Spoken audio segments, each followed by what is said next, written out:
السلام علیکم۔ رات کے 8 بجے ہیں۔ یہ ریڈیو پاکستان ہے۔ خبرنامے کے ساتھ میں ہوں عمرانہ ناہید اور میرے ساتھ ہیں شہریار۔ پہلے اہم خبروں کا خلاصہ۔ نگراں وزیر اعظم انوار الحق کاکڑ نے ملک میں منصفانہ اور شفاف انتخابات یقینی بنانے کے لیے حکومت کے عزم کا اعادہ کیا ہے۔ آج فلسطین کے شہر خان یونس اور جنوبی غزہ پر اقوام متحدہ کے زیر انتظام ایک اسکول پر اسرائیلی بمباری میں 82 فلسطینی شہید ہو گئے، جن میں بیشتر بچے ہیں۔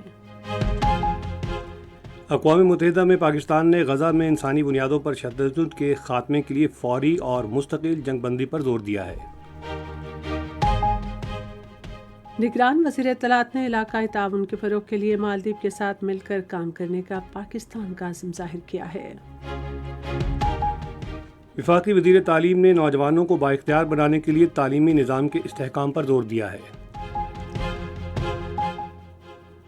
گورنر پنجاب نے اشیاء ضروریہ کی قیمتوں پر نظر رکھنے کے لیے پنجاب پرائس کنٹرول آرڈیننس 2023 کی منظوری دی ہے۔ پنجاب حکومت صوبے میں سموگ پر قابو پانے کے لیے تمام ممکنہ اقدامات کر رہی ہے۔ خیبر پختونخوا کے نگران وزیر اعلیٰ نے محکمہ ریونیو اور ضلع انتظامیہ کے تمام دفاتر اور تھانوں میں CCTV کیمرے نصب کرنے کی ہدایت کی ہے۔ افغان شہریوں سمیت غیر قانونی طور پر مقیم غیر ملکیوں کی اپنے ملکوں کو واپسی کا سلسلہ جاری ہے۔ مقبوضہ کشمیر میں بھارتی فوج نے گزشتہ 3 روز کے دوران بارہمولہ، کلگام اور راجوری اضلاع میں جعلی مقابلوں کے دوران 8 کشمیری شہید کیے۔ ممتاز سفارتکار اور قائد اعظم کے قریبی ساتھی مرزا ابوالحسن اصفہانی کی آج 42ویں برسی منائی گئی۔ عالمی کپ کرکٹ ٹورنامنٹ کا فائنل کل احمد آباد میں بھارت اور آسٹریلیا کے درمیان کھیلا جائے گا۔ پاکستان کپ کرکٹ ٹورنامنٹ کا فائنل کل راولپنڈی میں کراچی ریجن وائٹس اور پشاور ریجن کے درمیان کھیلا جائے گا۔ تفصیلات کے لیے عمران ناہید۔ نگران وزیر اعظم انوار الحق کاکڑ نے ملک میں منصفانہ اور شفاف انتخابات یقینی بنانے کے لیے حکومت کے عزم کا اعادہ کیا ہے۔ انہوں نے وائس آف امریکہ کو ایک خصوصی انٹرویو میں کہا کہ اگر کوئی فسادات اور جلاؤ بحراؤ میں ملوث پایا گیا تو اس کے خلاف سخت قانونی کارروائی کی جائے گی۔ غیر قانونی طور پر مقیم افغان باشندوں کی وطن واپسی کے بارے میں ایک سوال کے جواب میں وزیر اعظم نے کہا کہ پاکستان افغانستان کے ساتھ اچھے تعلقات کا خواہش مند ہے۔ ایک اور سوال کے جواب میں وزیر اعظم نے یوکرین کو ہتھیاروں کی فروخت کا الزام مسترد کر دیا۔ آج خان یونس شہر اور جنوبی غزہ میں اقوام متحدہ کے اسکول پر اسرائیلی بمباری سے 82 فلسطینی شہید ہو گئے، جن میں بیشتر بچے شامل ہیں۔ ذرائع ابلاغ کی اطلاعات کے مطابق اسرائیلی طیاروں کے خان یونس کے اپارٹمنٹس پر حملوں میں 32 افراد شہید اور بہت سے زخمی ہو گئے۔ ادھر فلسطینی وزارت صحت کے مطابق جبالیہ پناہ گزین کیمپ میں اقوام متحدہ کے زیر انتظام الفقورہ اسکول پر اسرائیلی بمباری میں کم از کم 50 فلسطینی شہید اور بہت سے زخمی ہو گئے۔ اسرائیل کی جانب سے شمالی علاقے کو خالی کرنے کا حکم دینے کے بعد لاکھوں فلسطینی جنوبی غزہ منتقل ہو گئے۔ ان کا کہنا تھا کہ وہاں وہ اسرائیلی فوج کی زمینی کارروائی سے محفوظ رہیں گے۔ ان میں سے 2/3 افراد اب بے گھر ہو چکے ہیں۔ ادھر اقوام متحدہ میں انسانی حقوق کے ہائی کمشنر وولکر ترک نے کہا کہ تاحال غزہ کے کسی بھی حصے کو محفوظ نہیں سمجھا جا سکتا۔ گزشتہ ماہ کی 7 تاریخ سے غزہ میں جاری اسرائیلی حملوں میں 12,000 سے زائد فلسطینی شہید ہو چکے ہیں، جس میں 5,000 بچے شامل ہیں۔ پاکستان نے غزہ میں انسانی بنیادوں پر تشدد کے خاتمے کے لیے فوری اور مستقل جنگ بندی پر زور دیا ہے۔ اقوام متحدہ میں پاکستان کے مستقل مندوب منیر اکرم نے عالمی ادارے کی جنرل اسمبلی کے غیر رسمی اجلاس کے موقع پر بعض ممالک کے گروپ کی جانب سے اظہار رائے کرتے ہوئے غزہ میں شہریوں کو اشیاء ضروریہ اور خدمات کی فوری، وافر اور بلا تعطل فراہمی کی ضرورت پر زور دیا۔ منیر اکرم نے بین الاقوامی قانون اور اقوام متحدہ کی متعلقہ قراردادوں کے مطابق فلسطین کی شہری آبادی کا تحفظ یقینی بنانے کے لیے ایک ہنگامی لائحہ عمل تشکیل دینے کی ضرورت پر زور دیا۔ انہوں نے کہا کہ پاکستان غزہ سے فلسطینیوں کی جبری بے دخلی کی کسی بھی کوشش کو مسترد اور اس کی شدید مذمت کرتا ہے۔ مستقل مندوب نے کہا کہ فلسطینی عوام پر وحشیانہ بمباری اور ان کے خلاف انسانیت سوز جرائم کے ذمہ داروں کا کڑا احتساب ہونا چاہیے۔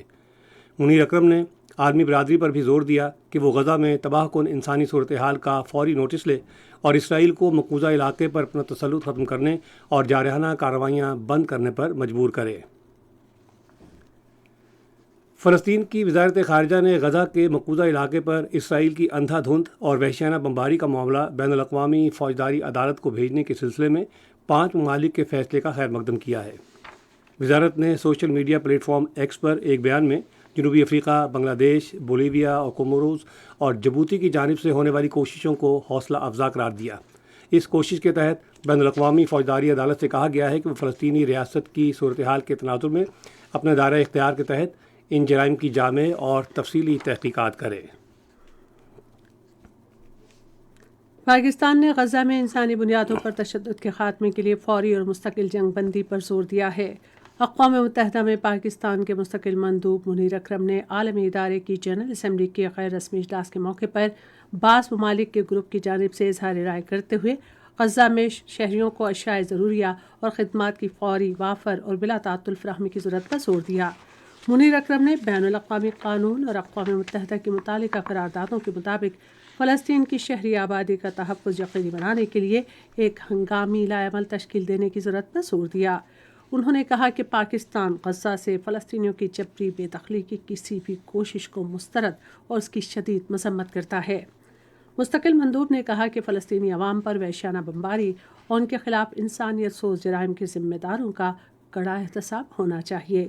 منیر اکرم نے عالمی برادری پر بھی زور دیا کہ وہ غزہ میں تباہ کن انسانی صورتحال کا فوری نوٹس لے اور اسرائیل کو مقبوضہ علاقے پر اپنا تسلط ختم کرنے اور جارحانہ کارروائیاں بند کرنے پر مجبور کرے۔ نگران وزیر اطلاعات و نشریات مرتضیٰ سولنگی نے علاقائی تعاون کے فروغ کے لیے مالدیپ کے ساتھ مل کر کام کرنے کے عزم کا اظہار کیا ہے۔ انہوں نے آج مالے میں مالدیپ کے نئے منتخب صدر محمد موئیزو سے ملاقات میں کہا کہ پاکستان مالدیپ کے ساتھ اپنے تعلقات کو بہت اہمیت دیتا ہے اور دونوں ممالک گہرے برادرانہ رشتے میں منسلک ہیں۔ مرتضیٰ سولنگی نے کہا کہ سارک رکن ملک کے طور پر پاکستان مالدیپ کے ساتھ تمام شعبوں میں تعاون بڑھانے کا خواہش مند ہے۔ وزیر اطلاعات نے وزیر اعظم انوار الحق کاکڑ اور پاکستان کے عوام کی طرف سے محمد موئیزو کو صدر منتخب ہونے پر مبارکباد دی۔ ملاقات میں پاک مالدیپ تعلقات، اقتصادی تعاون اور مالدیپ کے لیے سفیر کی تعیناتی سمیت مختلف امور پر تبادلہ خیال کیا گیا۔ نگران وزیر اطلاعات نے صدر موئیزو کو دورہ پاکستان کی دعوت دی جو انہوں نے قبول کر لی۔ پاکستان اور چین نے مختلف شعبوں میں دو طرفہ تعاون کو فروغ دینے کے عزم کا اعادہ کیا ہے۔ اس عزم کا اعادہ مالے میں مالدیپ کے صدر محمد موئیزو کی طرف سے دی گئی ضیافت کے موقع پر اطلاعات و نشریات کے نگراں وزیر مرتضیٰ سولنگی اور چین کی اسٹیٹ کونسلر شی یینخیوں اور نائب وزیر خارجہ سن وی ڈونگ کے درمیان ملاقات میں کیا گیا۔ وزیر اطلاعات نے کہا کہ چین اور پاکستان ایک دوسرے کے انتہائی قابل بھروسہ ہمسائے ہیں۔ انہوں نے کہا کہ یہ دیرینہ دوستی ہر موقع پر مضبوط رہی ہے۔ صدر عارف علوی نے ملک کو ترقی کی راہ پر گامزن کرنے کے لیے انسانی وسائل کی ترقی اور تحقیق کے فروغ پر زور دیا ہے۔ انہوں نے آج اسلام آباد میں رفاح انٹرنیشنل یونیورسٹی کی تقسیم اسناد کی تقریب سے خطاب کرتے ہوئے نوجوانوں پر زور دیا کہ وہ علم کے حصول کے لیے انفارمیشن ٹیکنالوجی سے فائدہ اٹھائیں۔ انہوں نے کہا کہ تعلیم ہی ترقی کے دروازے کھولنے کی کنجی ہے۔ صدر نے آن لائن تعلیم کی اہمیت کو بھی اجاگر کیا۔ انہوں نے اعلیٰ تعلیمی کمیشن پر زور دیا کہ وہ تعلیم کے فروغ کے لیے آن لائن ایجوکیشن پالیسی کا اجرا کرے۔ یہ خبریں آپ ریڈیو پاکستان سے سن رہے ہیں۔ ریڈیو پاکستان کی آفیشیل موبائل ایپ، جہاں آپ کو ملے گی ریڈیو پاکستان کے تمام میڈیم ویوز اور FM چینلز کی لائیو سٹریمنگ، تازہ ترین خبریں، ریڈیو پاکستان کی دلچسپ پوڈ کاسٹ سروس اور بہت کچھ۔ تو ابھی وزٹ کریں radio.gov.pk/apps اور اپنے موبائل فونز پر ریڈیو پاکستان کی official mobile app download کریں۔ ریڈیو پاکستان، قوم کی آواز۔ تعلیم اور پیشہ ورانہ تربیت کے نگران وزیر مدد علی سندھی نے نوجوانوں کو بااختیار بنانے کے لیے تعلیمی نظام کو مستحکم کرنے پر زور دیا ہے۔ انہوں نے ان خیالات کا اظہار آج لاہور میں جامعات کے وائس چانسلرز کے اجلاس کے دوران کیا۔ وفاقی وزیر نے کہا کہ اعلیٰ تعلیم کا معیار بہتر بنانے کے لیے ایک جامع پالیسی وضع کی جا رہی ہے۔ انہوں نے افسوس ظاہر کیا کہ تقریباً 2 کروڑ بچے اسکول نہیں جاتے اور انہیں اسکول بھیجنے کی اشد ضرورت ہے۔ مذہبی ہم آہنگی کے بارے میں وزیر اعظم کے خصوصی نمائندے حافظ طاہر محمود اشرفی نے بری فوج کے سربراہ جنرل عاصم منیر سے علماء اور مشائخ کی حالیہ ملاقات کو مفید اور اہم قرار دیا ہے۔ انہوں نے آج لاہور میں ایک پریس کانفرنس سے خطاب کرتے ہوئے کہا کہ علماء کرام ملک میں امن کی بحالی کے لیے قانون نافذ کرنے والے اداروں کے ساتھ مل کر کام کر رہے ہیں۔ انہوں نے انتہا پسندی اور دہشت گردی سے نمٹنے کے لیے حکومت کی کوششوں کی حمایت میں ملک بھر کے علماء و مشائخ اور مذہبی شخصیات کے مشترکہ موقف کو اجاگر کیا۔ حافظ طاہر محمود اشرفی نے کہا کہ ملک میں امن کی بحالی اور سے ترقی اور خوشحالی کی راہ پر گامزن کرنے کے لیے علماء و مشائخ بر فوج کے سربراہ جنرل عاصم منیر کی قیادت میں متحد ہیں۔ انہوں نے کہا کہ ریاست کے سوا کسی بھی عسکریت پسند گروپ یا گروہ کی جانب سے طاقت کا استعمال اور مسلح کارروائی ناقابل قبول ہوگی۔ خصوصی نمائندے نے کہا کہ پاکستان میں قانونی طور پر رہنے والے افغان پناہ گزینوں کو واپس نہیں بھیجا جا رہا، صرف ان لوگوں کو ان کے ملک واپس بھیجا جا رہا ہے جن کے پاس کوئی قانونی دستاویز نہیں ہے اور جو پاکستان میں غیر قانونی طور پر رہ رہے ہیں۔ پنجاب کے نگراں وزیر اعلیٰ محسن نقوی نے کہا ہے کہ حکومت صوبے میں سموگ پر قابو پانے کے لیے تمام ممکنہ اقدامات کر رہی ہے۔ انہوں نے ایک بیان میں کہا کہ لاہور میں 12 مقامات پر سموگ ایئر فلٹر آئونائزر یونٹس نصب کیے جائیں گے۔ انہوں نے کہا کہ پنجاب میں ایک ماحولیاتی لیبارٹری بھی قائم کی جائے گی۔ نگراں وزیر اعلیٰ نے کہا کہ مصنوعی بارش کے لیے ماہرین کی خدمات بھی حاصل کی جا رہی ہیں۔ گورنر پنجاب محمد بلیغ الرحمان نے صوبے میں اشیاء ضروریہ کی قیمتوں اور ناجائز منافع خوروں پر نظر رکھنے کے لیے پنجاب پرائس کنٹرول آرڈیننس 2023 جاری کیا ہے، جو فوری طور پر نافذ العمل ہوگا۔ آرڈیننس کے مطابق سیکرٹری صنعت، تجارت و سرمایہ کاری اور پیشہ ورانہ ترقی صوبائی کنٹرولر جنرل ہوں گے اور وزیر صنعت و تجارت کے زیر صدارت پرائس کنٹرول کونسل قائم کی جائے گی۔ ڈپٹی کمشنر اپنے اپنے اضلاع میں ان کمیٹیوں کا نوٹیفیکیشن جاری کریں گے۔ پرائس کنٹرول کونسل ضروری چیزوں کی قیمتوں کے بارے میں معلومات حاصل کر کے متعین قیمتوں کا جائزہ لے گی۔ پنجاب کے انسانی حقوق اور اقلیتی امور کے سیکرٹری ڈاکٹر محمد شعیب اکبر نے آج لاہور میں بابا گرو نانک کی سالگرہ کی تقریب میں سکھوں اور دوسرے مذاہب کے اقلیتی ارکان کے ساتھ مل کر کیک کاٹا۔ اس موقع پر گفتگو کرتے ہوئے انہوں نے کہا کہ بابا گرو نانک کی سالگرہ سکھ برادری کے لیے خوشی کا موقع ہے۔ انہوں نے کہا کہ بابا گرو نانک نے اپنے اچھے اخلاق اور کردار سے لوگوں کو متاثر کیا۔ لاہور کے آرچ بشپ سیبسٹین شاہ نے کہا کہ رواداری کے حامل معاشرے کے لیے سازگار ماحول کے قیام کی بدولت پاکستان میں اقلیتوں کو وہ حقوق حاصل ہیں جن کا بھارت میں تصور بھی نہیں کیا جا سکتا۔ خیبر پختونخوا کے نگران وزیر اعلیٰ ریٹائرڈ جسٹس سید ارشد حسین شاہ نے متعلقہ حکام کو ہدایت کی ہے کہ پورے صوبے میں محکمہ مالیات اور ضلع انتظامیہ کے تمام دفاتر اور تھانوں میں براہ راست منظر کشی والے CCTV کیمرے لگائے جائیں۔ انہوں نے آج پشاور میں محکمہ مالیات کے ایک اجلاس کی صدارت کرتے ہوئے کہا کہ CCTV کیمرے نصب کرنے کا کام اس مہینے کے آخر تک مکمل کر لیا جائے۔ وزیر اعلیٰ نے خیبر پختونخوا میں اراضی کے ریکارڈ کو ڈیجیٹل کرنے میں تاخیر پر اظہار برہمی کیا۔ افغان باشندوں سمیت غیر قانونی طور پر مقیم غیر ملکیوں کی ان کے ملکوں کو واپسی جاری ہے۔ ہزاروں افغان باشندے طورخم اور چمن کے راستے روزانہ کی بنیاد پر افغانستان جا رہے ہیں اور پاکستان کی مہمان نوازی کا شکریہ ادا کر رہے ہیں۔ افغانوں کی باعزت طریقے سے ان کے ملک واپسی کے لیے دوسرے اقدامات کے علاوہ مختلف اضلاع میں ٹرانزٹ کیمپ قائم کیے گئے ہیں، جہاں ان کی عارضی رہائش کے لیے تمام سہولتیں دستیاب ہیں۔ گزشتہ روز تقریباً 2400 غیر قانونی مقیم افغان باشندے اپنے وطن واپس چلے گئے۔ اب تک مجموعی طور پر 2,33,000 افغان باشندے اپنے وطن واپس جا چکے ہیں۔ قدرتی آفات سے بچاؤ کے فنڈ کے چیف ایگزیکٹو آفیسر بلال انور نے دبئی میں عالمی موسمیاتی سربراہ اجلاس COP28 میں 12 سے زائد پروگراموں کا اعلان کیا ہے۔ انہوں نے آج اسلام آباد میں ماحولیاتی صحافیوں سے بات چیت کرتے ہوئے کہا کہ ایک خصوصی ویب پورٹل کا اجرا بھی کیا جائے گا جس کا مقصد تقریبات کی براہ راست کوریج کو عوام اور ذرائع ابلاغ تک پہنچانا ہے۔ COP فورم کی عالمی سطح پر اہمیت کا ذکر کرتے ہوئے بلال انور نے کہا کہ اجلاس میں عالمی سطح پر ماحولیاتی تحفظ کے قانونی مضمرات پر غور کیا گیا۔ معروف قانون دان، سفارتکار اور قائد اعظم کے قریبی ساتھی مرزا ابوالحسن اصفہانی کی آج 42ویں برسی منائی گئی۔ ان کے حالات زندگی کے بارے میں ریڈیو پاکستان کے نمائندے کی رپورٹ۔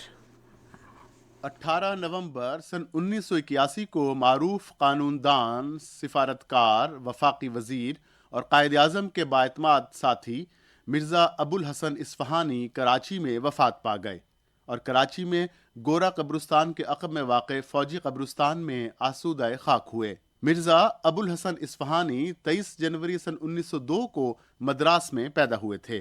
انہوں نے کلکتہ، کیمبرج اور لندن کے تعلیمی اداروں سے اعلیٰ تعلیم حاصل کی۔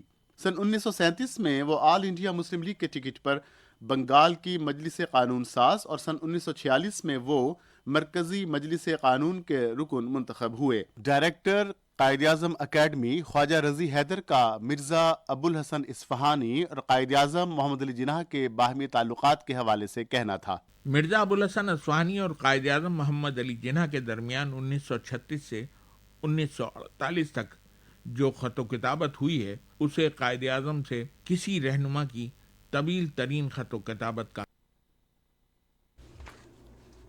قومی اسمبلی کے سابق اسپیکر اور وزیر خارجہ گوہر ایوب خان کی نماز جنازہ آج ضلع ہری پور کے علاقے ریحانہ میں ادا کی گئی۔ سماجی اور سیاسی رہنماؤں سمیت زندگی کے تمام شعبوں سے تعلق رکھنے والے افراد نے نماز جنازہ میں شرکت کی۔ بعد میں انہیں ہری پور میں ان کے آبائی قبرستان میں سپرد خاک کر دیا گیا۔ گوہر ایوب خان گزشتہ رات مختصر علالت کے باعث انتقال کر گئے تھے۔ ادھر اسپیکر قومی اسمبلی راجہ پرویز اشرف اور خیبر پختونخوا کے نگران وزیر اعلیٰ ریٹائرڈ جسٹس سید ارشد حسین شاہ نے اپنے الگ الگ پیغامات میں ان کی وفات پر گہرے رنج و غم کا اظہار کیا ہے۔ انہوں نے متاثرہ خاندان سے دلی تعزیت اور ہمدردی بھی ظاہر کی۔ یہ خبریں ریڈیو پاکستان سے نشر کی جا رہی ہیں۔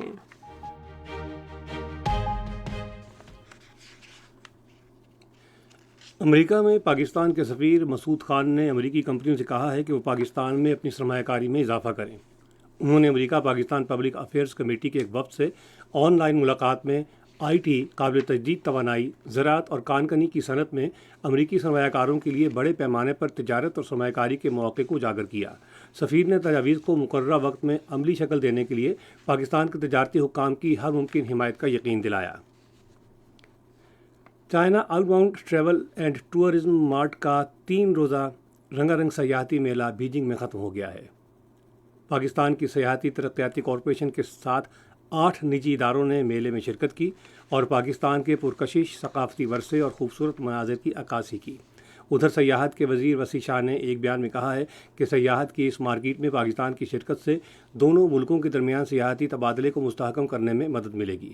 پاکستان میں سیاحت کے مواقع کو فروغ دینے کے لیے نمائش کنندگان اور سیاحتی کمپنیوں کی کوششوں کو سراہتے ہوئے چین میں پاکستان کے سفیر خلیل ہاشمی نے کہا ہے کہ پاکستان کے پاس شاندار ثقافتی ورثہ اور خوبصورت مناظر ہیں اور منفرد ذائقوں والے کھانے تیار ہوتے ہیں۔ انہوں نے چین کے سیاحوں، ماہرین تعلیم اور کاروباری طبقے کو پاکستان کا دورہ کرنے اور اس کی سیر و سیاحت کی دعوت دی۔ بھارت مقبوضہ کشمیر میں اقوام متحدہ کی طرف سے تسلیم شدہ کشمیریوں کے حق کی خودارادیت کی جدوجہد کو دبانے کے لیے ان کی منظم نسل کشی کر رہا ہے۔ بھارتی فوج نے گزشتہ 3 روز کے دوران بارہمولہ، کلگام اور راجوری اضلاع میں جعلی مقابلوں میں ایک 60 سالہ شخص سمیت 8 کشمیریوں کو شہید کیا۔ جعلی مقابلوں میں معصوم لوگوں کا قتل عام مقبوضہ جموں کشمیر میں مقامی آبادی کو ختم کرنے کے مودی حکومت اور اس کی ہندتوا اسٹیبلشمنٹ کے مضمون منصوبے کا حصہ ہے۔ سری نگر میں سیاسی تجزیہ کاروں اور سول سوسائٹی کے ارکان نے صحافیوں سے گفتگو کرتے ہوئے اس بات پر افسوس کا اظہار کیا کہ کشمیریوں کو ان کے ناقابل تنسیق حق کی خودارادیت کا مطالبہ کرنے کی سزا دی جا رہی ہے، جس کی انہیں اقوام متحدہ نے ضمانت دے رکھی ہے۔ ادھر کل جماعتی حریت کانفرنس اور Jammu Kashmir democratic freedom party نے سری نگر میں اپنے بیانات میں مقبوضہ علاقے میں بھارتی ریاستی دہشت گردی میں اضافے پر شدید تشویش ظاہر کی ہے۔ کل جماعتی حریت کانفرنس کے رہنما ایڈوکیٹ دیوندر سنگھ بہل نے جموں میں ایک بیان میں کہا کہ بھارت کے ظالمانہ ہتھ کنڈے کشمیری عوام کو اپنی جدوجہد سے دستبردار ہونے پر مجبور نہیں کر سکتے۔ دوسری طرف world forum for piece and justice کے چیئرمین ڈاکٹر غلام نبی فائی نے واشنگٹن میں ایک بیان میں جنوبی ایشیا میں پائیدار امن یقینی بنانے کے لیے پاکستان، بھارت اور حقیقی کشمیری قیادت کے درمیان سہ فریقی مذاکرات کے ذریعے تنازع کشمیر کے حل پر زور دیا۔ ایشیا بحر الکاہل اقتصادی تعاون سربراہ اجلاس نے حتمی اعلامیے کی منظوری دے دی ہے، جس میں باہمی رابطوں، موسمیاتی تبدیلیوں اور دیگر مسائل کے حل اور مضبوط معیشتوں کی ترقی پر توجہ دی گئی ہے۔ ایشیا بحر الکاہل اقتصادی تعاون تنظیم کے رکن ممالک کے رہنماؤں نے سان فرانسسکو میں سربراہ اجلاس میں شرکت کی، جس کا موضوع تھا سب کے لیے پائیدار اور مستحکم مستقبل کا قیام۔ امریکی صدر جو بائیڈن نے اجلاس کی صدارت کرتے ہوئے کہا کہ موسمیاتی تبدیلی کے منفی اثرات سے بچنے کے لیے کوششیں جاری ہیں۔ روس نے آج یوکرین پر ایک بڑا ڈرون حملہ کیا، جس میں بنیادی سہولتوں کے نظام کو نشانہ بنایا گیا، جس کی وجہ سے یوکرین کے جنوب مشرقی اور شمالی علاقے میں 400 سے زیادہ قصبے اور گاؤں بجلی کی سہولت سے محروم ہو گئے ہیں۔ ادھر یوکرین کے حکام نے ایک بیان میں کہا ہے کہ کیف کے فضائی دفاعی نظام کے ذریعے 38 میں سے 29 ڈرون مار گرائے گئے جو روسی علاقے سے اڑائے گئے تھے۔ اور اب ریڈیو خبرنامے میں پیش ہیں کھیلوں کی خبریں۔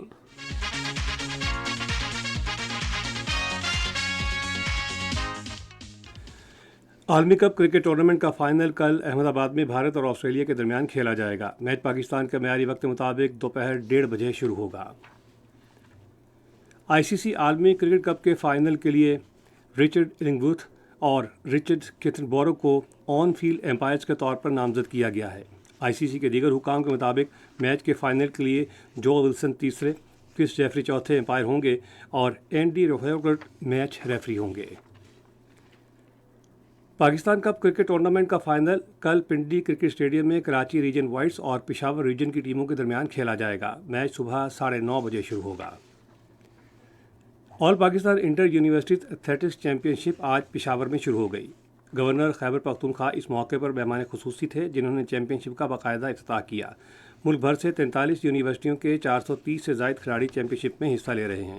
اس موقع پر گفتگو کرتے ہوئے گورنر نے کہا کہ خیبر پختونخوا کھیلوں کی سرگرمیوں کے فروغ کے لیے بھرپور کوششیں کر رہا ہے۔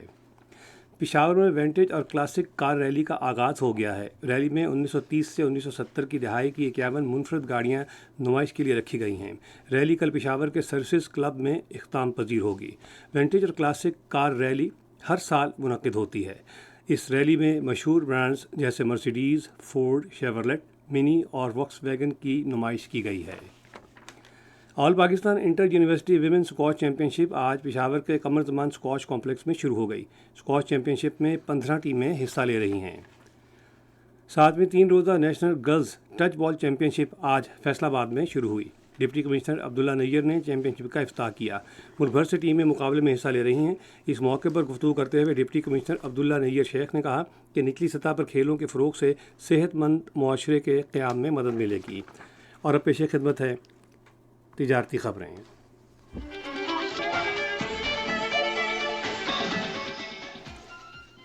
فیڈرل بورڈ آف ریونیو نے انکم ٹیکس ریٹرن فائل نہ کرنے والوں کے بجلی اور گیس کے کنیکشنز کاٹنے جبکہ موبائل سم بلاک کرنے کا فیصلہ کر لیا ہے۔ ایف پی آر کی جانب سے جاری اعلامیے میں کہا گیا ہے کہ وزیر اعظم انوار الحق کاکڑ نے حالیہ اجلاسوں میں ٹیکس فائلرز کی تعداد اور ریونیو میں اضافے پر زور دیا ہے، جس کے لیے اقدامات کیے جا رہے ہیں۔ نان فائلرز کے خلاف انکم ٹیکس آرڈیننس 2001 میں متعارف کرائے جانے والے سیکشن 114B کے تحت کارروائی عمل میں لائی جائے گی۔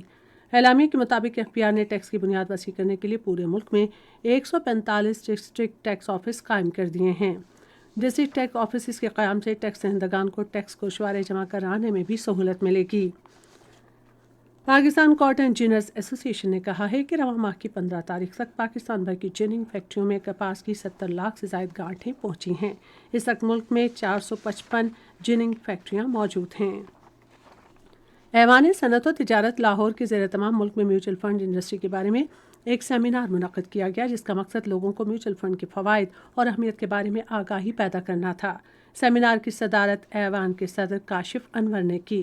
مقررین نے شرکاء کو میوچل فنڈز اور اس میں سرمایہ کاری کے بارے میں معلومات فراہم کیں۔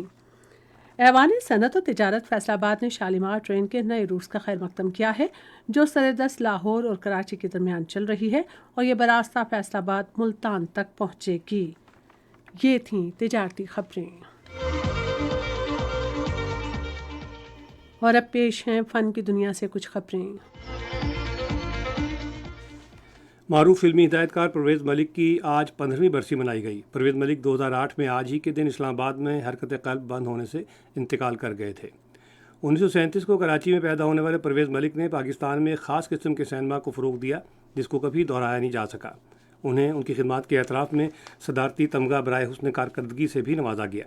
انہوں نے 20 سے زائد فلموں کی ہدایت کاری کی جن میں ہیرا اور پتھر، احسان دوراہا، مہربانی، قربانی سمیت سدا بہار فلم ارمان شامل ہیں۔ پاکستان کے پہلے پلے بیک گلوکار علی بخش ظہور کی آج 48ویں برسی منائی گئی۔ انہوں نے تقسیم ہند سے پہلے آل انڈیا ریڈیو سے گلوکاری کا آغاز کیا۔ مزید تفصیل ریڈیو پاکستان لاہور کے نمائندے سے۔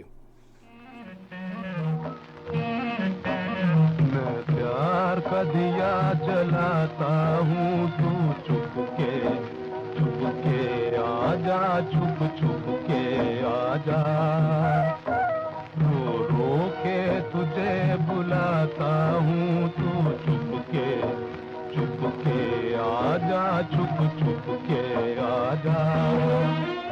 پاکستان کے پہلے فلمی گلوکار علی بخش ظہور 11 مئی 1905 میں پیدا ہوئے۔ انہیں سب سے پہلے ریڈیو پاکستان میں گانے کا موقع ملا۔ وہ کلاسیکل اور نیم کلاسیکل دونوں طرز گائیکی میں منفرد مقام کے حامل تھے۔ علی بخش ظہور نے اوائل میں استاد برکت علی سے موسیقی کے اسرار رموز سیکھے اور بعد میں استاد عاشق علی خان کے شاگرد ہو گئے۔ ریڈیو پاکستان میں انہوں نے غزل، گیت اور کافیاں گا کر شائقین موسیقی پر اپنا گہرا اثر چھوڑا۔ 50 کی دہائی کے شروع میں انہوں نے فلم بے قرار، چنوے اور تیری یاد کے گیت گا کر شہرت حاصل کی۔ کس کو سناؤں اپنے غم کا فسانہ، ظالم زمانہ ہے یہ، ظالم زمانہ۔ علی بخش ظہور کا انتقال 18 نومبر 1975 کو ہوا۔ فن موسیقی کے حوالے سے ان کی خدمات ہمارا ثقافتی ورثہ ہیں جنہیں فراموش نہیں کیا جا سکتا۔ غلام حیدر، ریڈیو پاکستان، لاہور۔ اور اب سائنس کی دنیا سے کچھ خبریں۔ ہوا، پانی، مٹی، خوراک اور یہاں تک کہ خون میں بھی پلاسٹک کے ننھے ذرات دریافت ہو چکے ہیں۔ در حقیقت دنیا بھر میں لگ بھگ ہر جگہ ہی انہیں دریافت کیا جا چکا ہے اور بادل بھی اس میں شامل ہیں۔ مشرقی چین میں بادلوں میں پلاسٹک کے ننھے ذرات کو حال ہی میں دریافت کیا گیا اور ایک نئی تحقیق کے مطابق یہ ذرات بادلوں کی تشکیل اور موسم پر اثر انداز ہو سکتے ہیں۔ ایک نئی تحقیق کے مطابق صرف صبح 9 بجے سے شام 7 بجے کے درمیان کھانے پینے والے افراد نہ صرف زیادہ خوش اور مطمئن رہتے ہیں بلکہ انہیں بھوک بھی کم لگتی ہے اور خود کو زیادہ توانا اور مستعد محسوس کرتے ہیں۔ محققین کا کہنا ہے کہ دن میں 14 گھنٹے بھوکا رہنا صحت کے لیے کافی مفید ہے اور اس سے بھوک کم محسوس ہوگی، جبکہ زیادہ توانائی محسوس کرنے کے ساتھ مزاج میں شگفتگی بھی رہے گی۔ یہ تھیں سائنس کی دنیا سے کچھ خبریں۔ اور اب موسم۔ گزشتہ 24 گھنٹے میں ملک کے زیادہ تر حصوں میں موسم خشک اور شمالی علاقوں میں سرد رہا۔ محکمہ موسمیات کی پیشگوئی کے مطابق آئندہ 24 گھنٹے کے دوران ملک کے بیشتر علاقوں میں موسم خشک جبکہ بالائی اور وسطی حصوں میں مطلع جزوی طور پر ابرآلود رہے گا، تاہم شمال مشرقی بلوچستان میں کہیں کہیں گرج چمک کے ساتھ بارش کا امکان ہے۔ پنجاب کے میدانی علاقوں میں صبح کے اوقات میں دھند چھائی رہے گی۔ ملک کے مختلف شہروں میں ریکارڈ کیا گیا کم سے کم درجہ حرارت۔ اسلام آباد اور Muzaffarabad 9 degree centigrade, Lahore 13، Karachi 20، Peshawar 8، Quetta اور مری 7، گلگت 0، سری نگر 0، جموں -12 اور لیہ -5 ڈگری سینٹی گریڈ۔ خاص خبروں کا خلاصہ ایک بار پھر سن لیجیے۔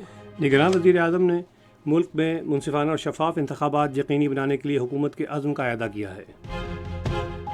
آج فلسطین کے شہر خان یونس اور جنوبی غزہ پر اقوام متحدہ کے زیر انتظام ایک اسکول پر اسرائیلی بمباری میں 82 فلسطینی شہید ہو گئے جن میں بیشتر بچے ہیں۔ اقوام متحدہ میں پاکستان نے غزہ میں انسانی بنیادوں پر تشدد کے خاتمے کے لیے فوری اور مستقل جنگ بندی پر زور دیا ہے۔ خبرنامہ آپ نے سنا۔ پینل انجینئر تھے محمد وسیم، سپروائزر شعبہ اردو منصور الرشید، مدیر ہوم ڈیسک اطہر رسول، مدیر فارن ڈیسک نور حسین چنڈ، مدیر اعلیٰ عبدالباسط خان، نگران اعلیٰ امان اللہ سپرا، پیشکش شعبہ خبر ریڈیو پاکستان۔ مزید خبروں اور تجزیوں کے لیے آئیے ہماری ویب سائٹ پر، پتہ ہے radio.gov.pk، اور آپ ریڈیو پاکستان کے آفیشیل فیس بک پیج ریڈیو پاکستان نیوز پر خبرنامے کی براہ راست ویڈیو اسٹریمنگ بھی ملاحظہ کر سکتے ہیں۔ خبرنامے کی ٹیم کے ساتھ عمرانہ ناہید اور شہریار کو دیجیے اجازت، اللہ نگہبان۔